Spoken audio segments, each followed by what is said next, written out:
Yo pensaba que esta última charla que tenemos deberíamos reflexionar y pensar sobre todo lo que hemos recibido en estos días, lo que hemos tratado de hacer todos aquellos que nos ha tocado la oportunidad de compartir, es tratar de ayudarnos a poder tener una mejor intimidad con el Señor. Ese ha sido el propósito de este encuentro, cómo poder avanzar sobre eso sin ninguna pretensión. No somos, o por lo menos yo no me considero un especialista, pero sí alguien que tiene sed de Dios, que tiene el deseo y la necesidad de estar cerca de Dios, de acercarnos al Señor todo lo que nosotros podamos.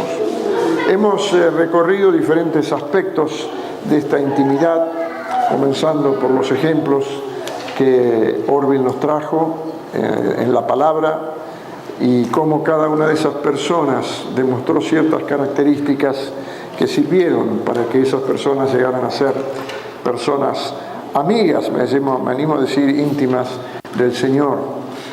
Hemos hablado también de algunos pasos prácticos para avanzar en esa intimidad y de aquellas cosas que yo llamaría, si me permiten el término, groseras, que pueden afectar nuestra relación con Dios, nuestra intimidad con Dios, de las cuales, por supuesto, la más importante es el pecado. Cuando el pecado se interpone entre Dios y nosotros, es casi imposible que podamos tener una relación íntima con el Señor.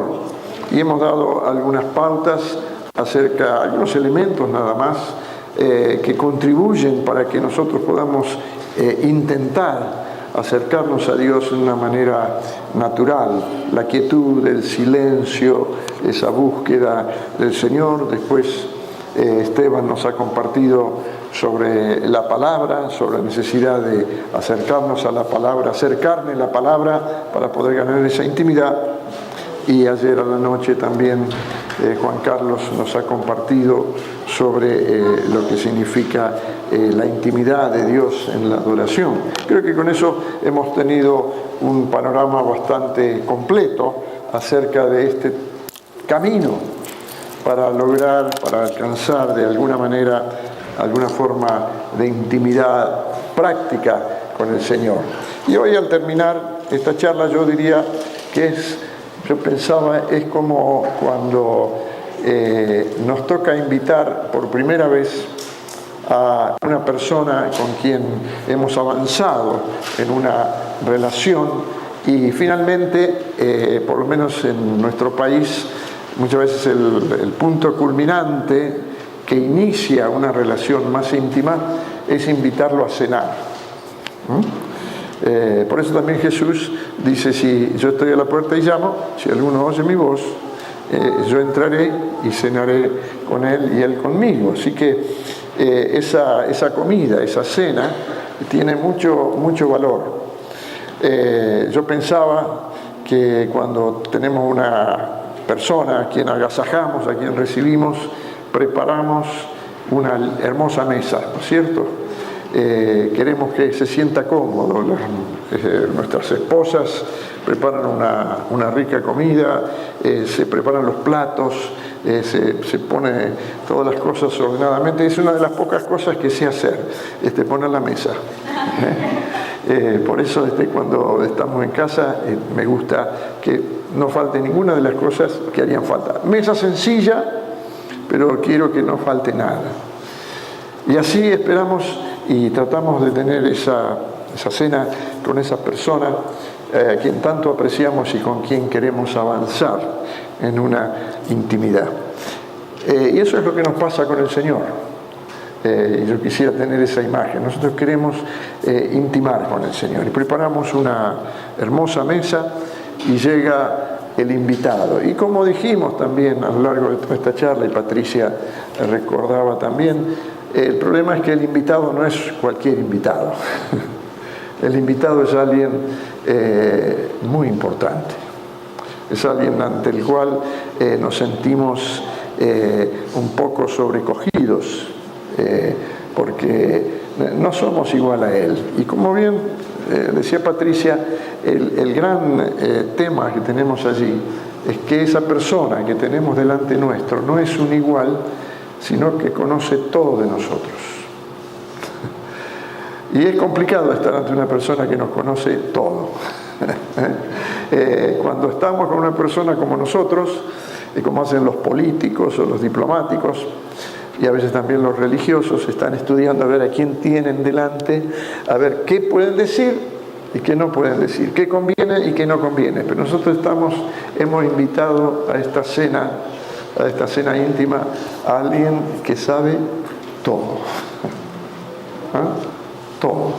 No hay nada que se le pueda ocultar. Y aún habiendo hablado de algunas cosas en la primera charla, que evidentemente son trabas en nuestra relación con Dios, por lo cual necesitamos de alguna manera apartarnos de esta forma de cultura que nos agobia, que nos asedia de diferentes maneras, aún habiendo resuelto las cosas gruesas, cuando nos sentamos frente a este invitado especial, que es el Señor, nos damos cuenta que hay algunas cosas que nos perturban. No sé si a ustedes les pasa lo mismo, ¿no? Pero cuando yo me acerco a una relación, quiero estar cerca del Señor, de golpe empiezan a aparecer algunas cosas en mi panorama, en mi corazón, en mi mente, porque somos una sola cosa, que me hace sentir un poco incómodo. Y que de alguna manera, si algo nos incomoda, es porque hay algo que todavía no hemos ajustado bien. ¿Está bien? Es como un coche. El coche de mi amigo Eduardo se le prendió una luz que él no le da bolilla, dice que no importa, es la luz de los inyectores, le dijo, algo tenés con los inyectores. Así que mejor que en algún momento lo vea, porque puede aparecer algún problema. O no. Yo tengo mi yerno que está en el tema, tiene su vehículo que usa mi hija. Y cuando subo a ese coche me pongo un poco nervioso porque se prende un montón de luces y el problema es el que dice no importa pero sí importa, porque el otro día se quedó sin agua y le recalentó el motor, entonces importa. O lo que le pasó hace unos años, eso fue mucho más trágico, no sé si ustedes recordarán, pero hubo un avión de la empresa Lapa en Buenos Aires, en el Aeroparque, que salió y empezaron a sonar las alarmas de que algo no estaba bien. Y los pilotos dijeron, no, pero eso no le des bolilla porque eso pasa siempre. Pero no era por eso, la señal de alarma estaba y ese avión cayó sobre la avenida y murió un montón de gente por una imprudencia, no escuchar a esas alarmas que estaban sonando y que estaban diciendo que algo no estaba bien. Así que yo quisiera que pensáramos que tenemos a nuestro invitado de honor allí delante nuestro y vamos a comenzar a hablar con él. Y cuando comenzamos a hablar con él, es posible que vengan algunas cosas que no están del todo acomodadas. Y la primera cosa que no está acomodada son las relaciones familiares. Está todo bien, pero algo no está bien. Y afortunadamente la palabra tiene algunas cosas que decirnos sobre eso. En 1 Pedro, capítulo 3, versículo 7, ¿vieron? Estoy usando la NBI, así que Esteban, me parece muy bien. Dice Pedro, de igual manera ustedes esposos sean comprensivos. Oh, qué palabra, ¿no es cierto? Comprensivos en su vida conyugal, tratando cada una a su esposa con respeto, ya que como mujer es más delicada y ambos son herederos del grato don de la vida. Punto. Primero es una exhortación a que tratemos bien a nuestras esposas. Los casados, los hombres, espero que todos estén tratando bien a sus esposas. ¿Sí? ¿Por qué? Porque no son de goma ni de plástico, son de cristal. Y el cristal se rompe con mucha facilidad. No hace falta golpearla. A veces un grito un poco fuerte y se rompe el cristal. Así que dice, trátenlas con mucha delicadeza y con mucho respeto, porque es muy delicada. Saben que lo que tienen al lado cada uno de ustedes es una pieza única, irrepetible. Si se rompe, no hay reemplazo. No pueden ir a no sé cómo se llama acá, Bazar o al Walmart, no sé dónde, y comprar un plato igual. No hay. No hay. Se van a quedar con un plato, con un juego de loza en que falta un plato, porque se rompió. Pero lo interesante es lo que dice después. Porque de esa manera, ¿qué va a pasar? Así, nada estorbará las oraciones de ustedes. Así que nuestro invitado nos estará mirando y nos estará leyendo el pensamiento y diciendo cómo anda tu relación con tu esposa. Porque si querés hablar conmigo, ese tema tiene que estar bien resuelto.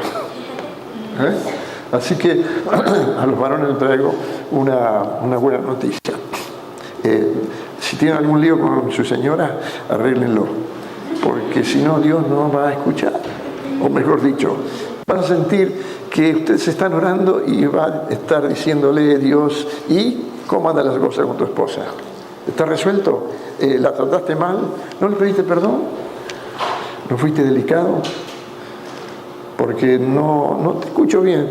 Dios se hace medio el sordo. No te escucho. ¿Cómo?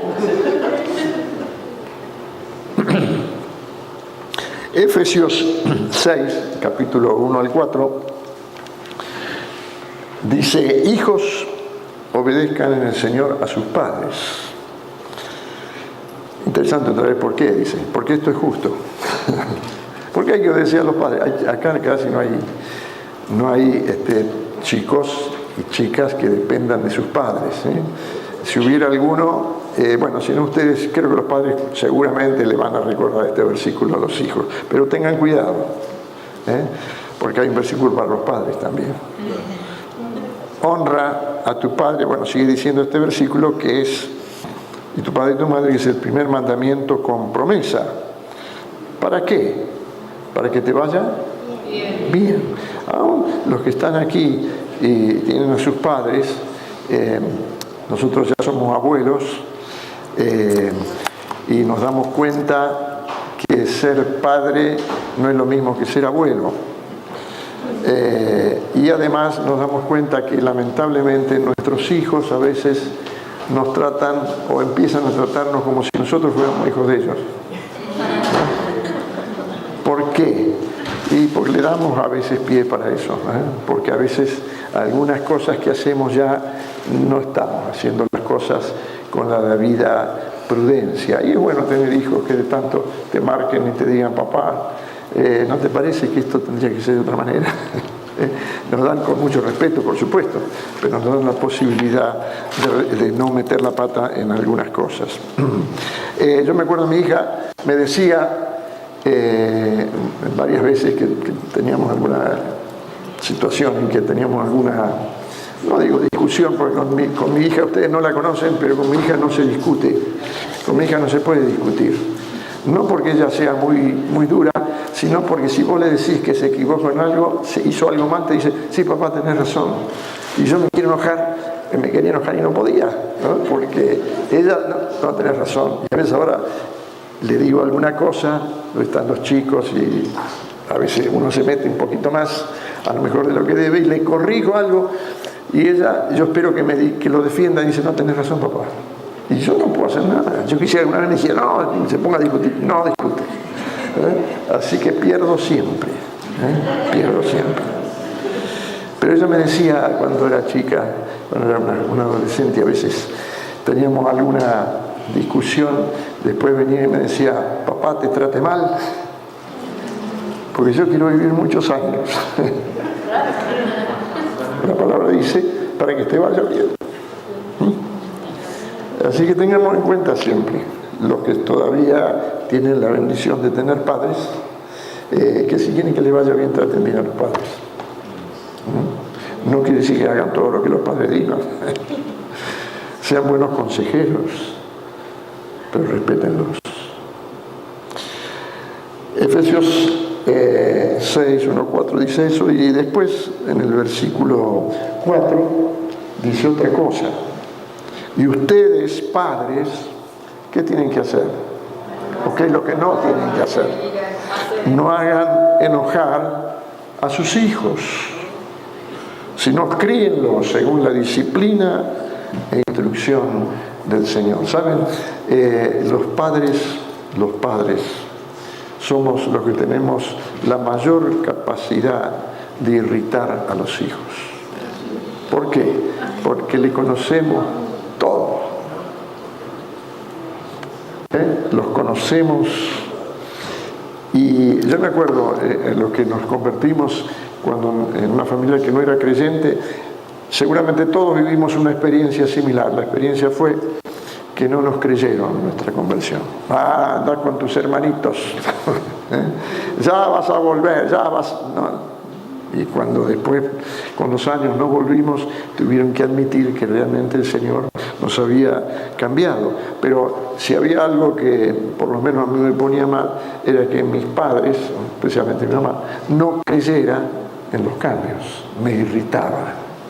Y nosotros podemos irritar a los hijos, tenemos que tener mucho cuidado en eso, porque en vez de acercarlos, los vamos a alejar. Y cuando vayamos a orar delante del Señor, Él nos va a preguntar: ¿y cómo está la relación con tus hijos? No quiere decir que esté resuelta, quiere decir que yo no he hecho algo que los ha irritado, que ha servido para que ellos renieguen del Señor y renieguen de nosotros. El clima familiar afecta enormemente nuestro diálogo con el Señor. ¿Están de acuerdo? Cómo sea nuestro ambiente familiar va a afectar indefectiblemente nuestro entorno familiar, nuestro diálogo con Dios. Cuando el entorno familiar es áspero, tenso, agresivo, violento, no aspiremos a tener un diálogo fluido con el Señor. No es compatible. Tenemos que resolver esa situación. A veces, y yo espero que en general en medio del pueblo de Dios no haya una violencia manifiesta, pero hay otras formas de violencia, otras formas de agresión que están allí en el ambiente, ¿no es cierto? Bueno, esas cosas nosotros no podemos permitirnos si queremos tener un buen diálogo con el Señor. Esto no implica que todas las situaciones en el entorno familiar están resueltas, o que no haya algún miembro de la familia que esté pasando por una situación difícil, delicada. No es eso lo que estamos diciendo. Y hay situaciones también que no tienen una solución aparente en el término cercano. Todo eso deberíamos contar, deberíamos saberlo, pero eso no implica a que no estemos esperando y confiando y no contribuyendo con un ambiente que no es el adecuado. Si ese ambiente del cual estamos hablando no existe, es muy probable que encontremos enormes dificultades en tener un tiempo de intimidad con el Señor. No vamos a poder lograrlo. El Señor va a hacernos incomodar al respecto. El respeto mutuo, la oración no invasiva. Ustedes saben que hay oraciones que invaden al otro. No son oraciones, son ataques velados. Como para decirle al otro lo que no te animás a decírselo directamente, se lo decís orando. Es una pésima práctica, pésima, porque estamos haciendo decir a Dios cosas que Dios no dice. Así que si hay que decir algo, habrá que decirlo, pero no a través de una oración que invade al otro. La compasión, ¿no es cierto? Ustedes saben, y ahora me dirijo a las esposas, ¿saben qué necesitan sus esposos? Que ustedes tengan compasión de ellos. ¿Están de acuerdo? Tengan compasión. No estoy diciendo lástima. Estoy diciendo compasión. Compasión es sufrir con. Yo no sé cómo es la situación aquí, supongo que en todos los lugares es similar, pero los hombres salen a sus trabajos y no van a una playa con sombrilla como fuimos el otro día a Miami, van a luchar, van a pelear por los suyos. Van a encontrarse en un ambiente agresivo por lo general, van a encontrarse con problemas, van a encontrar gente que no tiene el menor interés en prestar atención a lo que está pasando dentro de ellos. Y cuando vuelven a su casa, necesitan encontrar una persona que tenga compasión de ellas. Por decir, no lástima, compasión. Que se siente, y a pesar de que las mujeres están en casa con sus propias cosas, ellos, los hombres, necesitan por lo menos que alguien les acompañe. No que les explique, porque si ustedes le piden a un hombre que explique, están listas. Los hombres son, en ese sentido, parecidos, semejantes, no muy lejanos al Señor, no son demasiado locuaces. Hablan poco, salvo excepciones. Yo digo, nunca uno tiene que decir todo es así. No es todo así. Hay algunos hombres que hablan hasta por los codos. Bueno, es que paren un poco la mano. Pero en general los hombres no son demasiado explícitos y las mujeres están tratando de sacarle las palabras y que digan todo lo que les pasó y ellos no lo dicen. Entonces tengan compasión. Ya a lo mejor tuvieron que dar demasiadas explicaciones fuera de casa, así que mejor que no le pidan explicaciones dentro de casa. Y los maridos también tienen que los maridos tienen que tener compasión de las mujeres, porque las mujeres llevan una batalla muy importante en sus casas, están defendiendo a sus hijos, están trabajando, están lidiando mayormente allí con todo lo que los chicos reciben en la escuela, reciben en la calle, en todas partes. Y muchas veces el diálogo de las mujeres es un diálogo con niños. Y un diálogo con niños puede ser muy lindo un rato. A mí me gusta a veces hablar con los nietos chicos y contar, me cuentan sus cosas, me las cuentan. Realmente no tengo demasiado interés en lo que ellos están haciendo, pero los escucho y a ellos les hace bien. Me cuentan sus... Bueno, el tema es que los escucho un rato y después ya está, me dedico a lo mío. Tu esposa está escuchándolos 16 horas por día. Y a veces necesita escuchar algo un poquito más interesante. No es que no amen a los hijos, son cosas diferentes, pero sepamos también tener compasión. Tu esposa necesita que le hables de cosas trascendentes, de cosas importantes, que le escuches, por supuesto. Es ese diálogo que tiene que producirse lo que hace que toda nuestra relación, nuestro entorno familiar sea agradable. Y cuando yo entonces vaya con mi invitado a cenar con él, no tenga conflicto. Él dice, bueno, está todo bien. Vamos a ir hablando de otras cosas. Y cuando el Señor dice que vamos a hablar de otras cosas, uno empieza a temblar.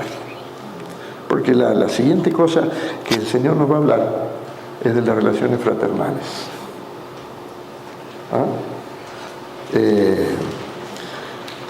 Romanos 12, 17 al 19 dice, si es posible, en cuanto dependa de ustedes, muy sabio el Señor, ¿no?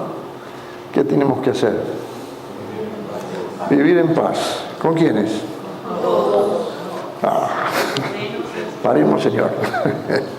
Yo te doy la lista de los potables, pero no me pidas con todos. Pero la palabra dice con todos. No hay aquí una excepción, una lista negra y una lista blanca. Con todos. Pero gracias a Dios nos dice si es posible. Y si depende de ustedes. Porque a veces no depende de nosotros, todos sabemos eso. Pero si es posible y depende de ustedes, vivan en paz. Mateo 5, 23 y 24 lo dice también un poquito más fuerte. Por lo tanto, si estás presentando tu ofrenda en el altar y así recuerdas que tu hermano tiene algo contra ti, Deja tu ofrenda allí, delante del altar, ve primero y reconcíliate con tu hermano, luego vuelve y presenta tu ofrenda. Es claro que no podemos tener un diálogo, una intimidad con Dios si no hemos resuelto ciertos temas. Por más ofrenda que le llevemos al Señor. Si vos venís con el sobre de diezmo y de ofrenda y decís, Señor, acá estoy, y resolviste el tema que había con tu hermano. Llévate la ofrenda y el diezmo, resuelve eso y volvemos y charlamos. Yo digo, no podemos ser amigos de todos, es imposible, pero por lo menos podemos considerar que nadie es un enemigo. Deberíamos quitar esa palabra entre nosotros. El tercer tema que seguramente el Señor va a hablarnos cuando nos acerquemos a una mayor intimidad es nuestra relación con el dinero. Relación complicada. El joven rico, Jesús le dijo, interesante, dice ahí en Marcos, Jesús lo miró, ¿cómo lo miró? Con amor.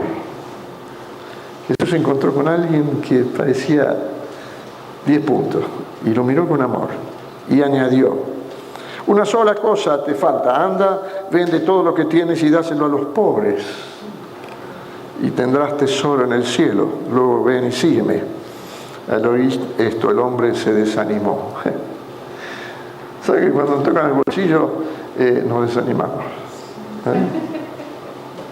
Toda nuestra espiritualidad se derrumba.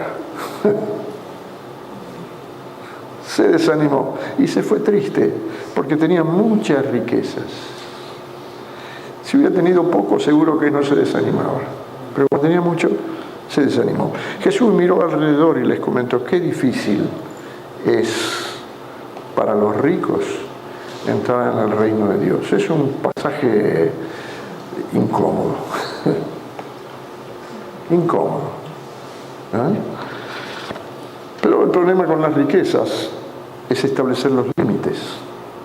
¿Hasta dónde es lícito poseer? Otra vez, discúlpenme, uso la misma palabra conflictiva de ayer. ¿Hasta dónde es lícito? ¿Qué es lícito y qué es ilícito con las riquezas? Y hoy no les voy a decir qué es lícito y qué no es ilícito, yo digo, pongan ustedes la medida. Porque el joven rico, él puso la medida y dijo, no, hasta acá no llego. Y nosotros también tenemos que saber decir hasta dónde vamos a llegar.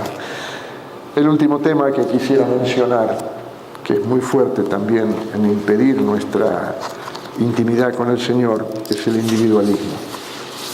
El individualismo o el egoísmo son actitudes que tienen profundas raíces en el entorno familiar.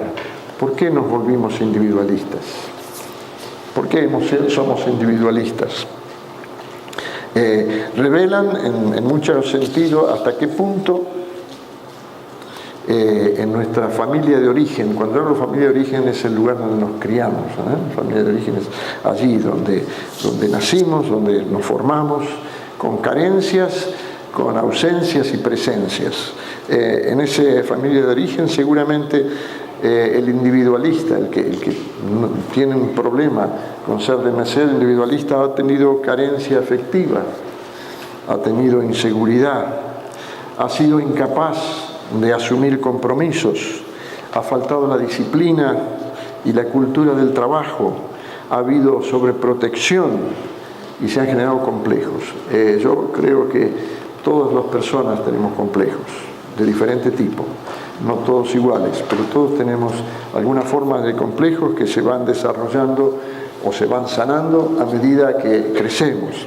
El individualista sufre y hace sufrir, privilegia sus intereses, pero es consciente de que eso lo aísla de los demás y lo hace infeliz. El que es individualista no es feliz. Yo he tratado y trato en la vida cotidiana, en la vida de la iglesia, con personas que son individualistas, que son egoístas, pero muchas veces no quieren serlo, pero les sale así, porque así lo han de alguna manera aprendido.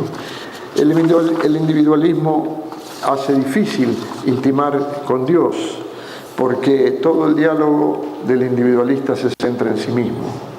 No tiene espacio para hablar de otros o de otras cosas. Por eso en Mateo 16, 24 dice muy claro: si alguno quiere ser discípulo mío, me gusta esta versión, por eso he puesto esta versión, hay otras que tienen otras palabras, niéguese a sí mismo, pero esta dice: olvídese de sí mismo, cargue con su cruz y sígame. Si hay algo que aquellos que tienen problemas con el individualismo deben hacer, es olvidarse de sí mismo, entender que no son lo más importante, sino que hay otros y otras situaciones que son importantes y tienen que considerar. Todas estas situaciones personales que he mencionado, de muchas maneras nos obligan a afinar nuestro oído y nuestra conciencia, pero cuidándonos de emitir juicio sobre la forma en que otros los encaran. Yo no puedo juzgar cómo maneja otro sus riquezas, porque no me corresponde a mí, le corresponde a él, justamente fruto de mi relación íntima con Dios, saber cómo estoy manejando estas cosas, mis relaciones familiares, mi relación con el dinero, mi relación con mi individualismo. Si tenemos cuidado en estas cuestiones, podemos animarnos a un diálogo íntimo y sincero con el Señor, siendo conscientes que no tiene sentido ocultar nuestras debilidades y torpezas, nuestra incapacidad de resolver las traiciones de nuestro temperamento, porque ustedes saben que nuestro temperamento nos traiciona. Queremos hacer algo y no nos sale eso, sale otra cosa.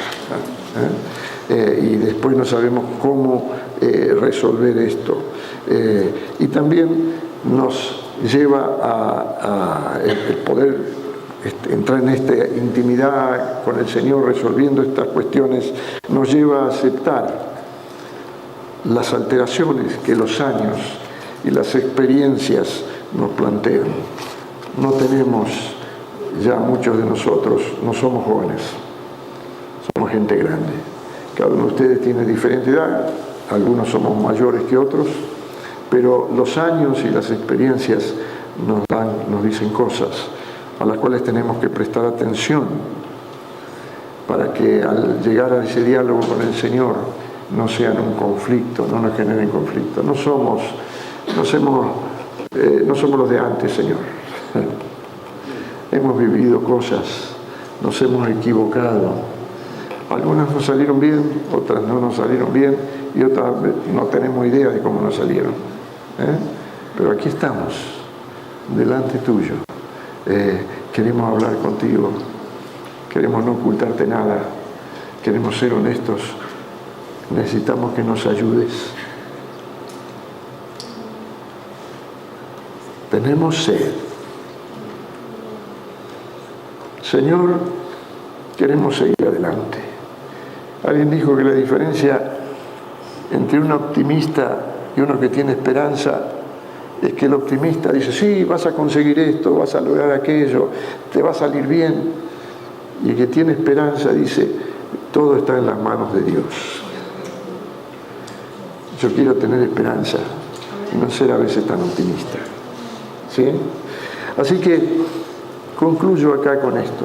Hemos tenido este tiempo, hemos tratado de expresar con la mayor claridad posible el significado de este acercamiento, de esta intimidad con Dios. Yo creo que todos nosotros, todos ustedes, incluido yo, soy como ustedes, necesitamos al Señor. Todos nosotros tenemos que buscar esa intimidad con el Señor. Y por eso la imagen del siervo que clama por las aguas es tan gráfica y tan clara.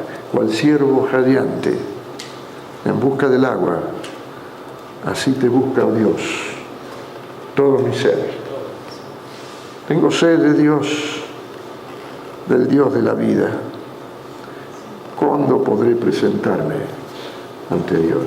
¿Es ese tu clamor, tu oración? Hay preguntas que no han sido respondidas. ¿Tienes preguntas en tu corazón? Hay momentos en que no sabes cuál es el camino a seguir. Hay momentos en que parece que el cielo se volvió de bronce. Bueno, revisemos si hay algunas cosas que no hemos hecho bien. Revisemos lo grueso, revisemos lo fino, porque las dos cosas tenemos que tener presentes. El siervo que clama por el agua reconoce que si no encuentra agua, ¿qué le va a pasar? Se muere. Nosotros intuimos que necesitamos encontrarnos tarde o temprano con el Dios vivo si queremos tener vida. Y que un encuentro superficial, sin llegar a la intimidad, no va a calmar nuestra angustia existencial. Seguiremos angustiados. Necesitamos una cena íntima con el Señor. ¿No lo creen? ¿Amén? Amén. Vamos a ponernos de pie. Juan Carlos, esa canción que dijimos que íbamos a cantar y no cantamos.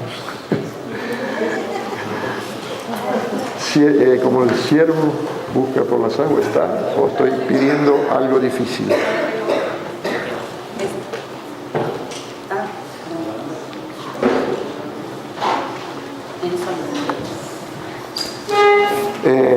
Yo siempre menciono que cuando cantamos a veces no le damos el correcto valor a la canción. Cantamos a veces porque la melodía es linda, porque es pegadiza, porque es conocida, pero ¿saben lo que es la canción? La canción es una oración y es una forma de orar juntos.